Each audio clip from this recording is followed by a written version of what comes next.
Hi guys, നമ്മുടെ കൊല്ലത്ത് ഇന്ന് സൊമാറ്റോ ഡെലിവറി ബോയ്സ് സ്ട്രൈക്ക് ചെയ്തുകൊണ്ടിരിക്കുകയാണ്. അപ്പോൾ അതിനൊരു സപ്പോർട്ട് എന്നുള്ള രീതിയിലാണ് കേട്ടോ ഈ വീഡിയോ.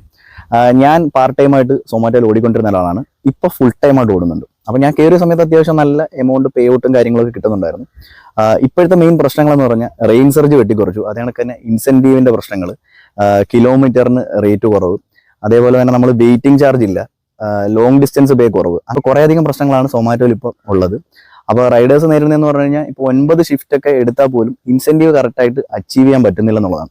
അപ്പോൾ കൂടുതൽ ടൈം റോഡിൽ റൈഡേഴ്സിനെ നിലനിർത്താൻ വേണ്ടിയിട്ട് ഓർഡർ കൊടുക്കുന്നില്ല. 1 മണിക്കൂറിൽ ആൾക്കാർ ഒരു ഓർഡർ 2 ഓർഡറൊക്കെ ആയിരിക്കും മാക്സിമം പലർക്കും കിട്ടുന്നത്. അപ്പോൾ അതിൻ്റെതായ പ്രശ്നങ്ങളാണ് ഇപ്പോൾ കൊല്ലത്ത് നടന്നുകൊണ്ടിരിക്കുന്നത്. അപ്പോൾ അതിനൊക്കെ എതിരായിട്ട് ഇന്ന് സൊമാറ്റോ റൈഡേഴ്സ് കൊല്ലത്ത് സ്ട്രൈക്ക് ചെയ്തുകൊണ്ടിരിക്കുകയാണ്.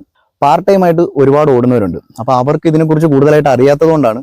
അപ്പോൾ വർഷങ്ങളായിട്ട് സൊമാറ്റോയിൽ ഓടുന്ന ഒരുപാട് ചേട്ടന്മാരുണ്ട്. അപ്പം അവരുടെ അടുത്തൊക്കെ ഞാൻ ചോദിച്ച് അറിഞ്ഞത് വെച്ചിട്ടാണ് ഞാനിപ്പോൾ സംസാരിക്കുന്നത്.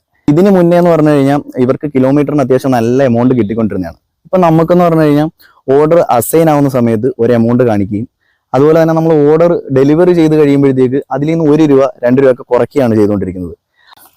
അപ്പോൾ എനിക്ക് പറയാനുള്ളത് കൊല്ലത്ത് പാർട്ട് ടൈം ആയിട്ടും ഫുൾ ടൈം ആയിട്ടും ഇന്ന് ഓടുന്ന ആൾക്കാരുടെ അടുത്താണ്. അപ്പം എല്ലാവർക്കും വേണ്ടിയിട്ടാണ് ഇന്ന് പലരും, കുറച്ച് പേരല്ല ഒരുപാട് ആൾക്കാർ ചേർന്നിട്ട് ഇന്നൊരു സമരം സംഘടിപ്പിച്ചിരിക്കുന്നത്. അതിനെല്ലാവരും സപ്പോർട്ട് ചെയ്യുക.